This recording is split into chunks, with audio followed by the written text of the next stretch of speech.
তাপদাহের অস্বস্তি, কিন্তু তা বলে কি খাওয়া দাওয়ায় ইতি? গরমে কাবু বাঙালির কি শেষমেশ দই চিড়ে আর ঝোল ভাতে মোক্ষ লাভ? ভোজন রসিক বাঙালি তা মানবেন কেন? রোদ্দুরে চোখ রাঙানি তোয়াক্কা না করে তাই তপ্ত শহরের বুকে খানা পিনার খোঁজ। শহরের রেস্তোরাঁ শুরু হয়েছে সামার ফুড ফেস্টিভ্যাল। তীব্র গরমেও স্বাদ আর স্বাস্থ্যের সামঞ্জস্য। তেল ঝাল মশলা নেই, কিন্তু বাহারি পদের অভিনব স্বাদ। ডাবের শাঁস, জল আর মৌসুমী সবজির তরকারি থেকে শুরু করে আমপোস্তর বড়া, পুদিনা চিংড়ি, দই মুরগি কিংবা কচি পাঁঠার ঝোলে আমের অভিনব ছোঁয়া।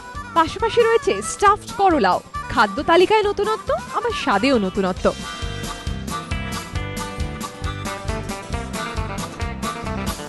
পোস্তর বড়া খুব ফেমাস, যেহেতু কড়াইয়ের ডাল এই সময় লোকে করে, তার সাথে পোস্তর বড়া সকলে করে, তো সেটাতে কাঁচা আম দিয়ে করা হয়েছে। ফ্লেভারটা টক টক একটু রয়েছে। গরমকালে খাবার খেতে বলে, কিন্তু কী ধরনের খাবার খেতে বলে সেটাই অনুযায়ী আমরা করছি। গ্রীষ্মের ফেস্টিভ্যাল, গ্রীষ্মে আমরা কী পছন্দ করি? একটু টক, একটু লাইট খাবার। স্বাস্থ্যসম্মত অথচ সুখাদ্যের খোঁজে অভিনব এই খাদ্য উৎসবে ভিড়ও জমাচ্ছেন বহু মানুষ। গরমে খাবার টেবিলেও রীতিমতো দাওয়াত। সমিত সেনগুপ্ত রিপোর্ট, এবিপি আনন্দ, কলকাতা।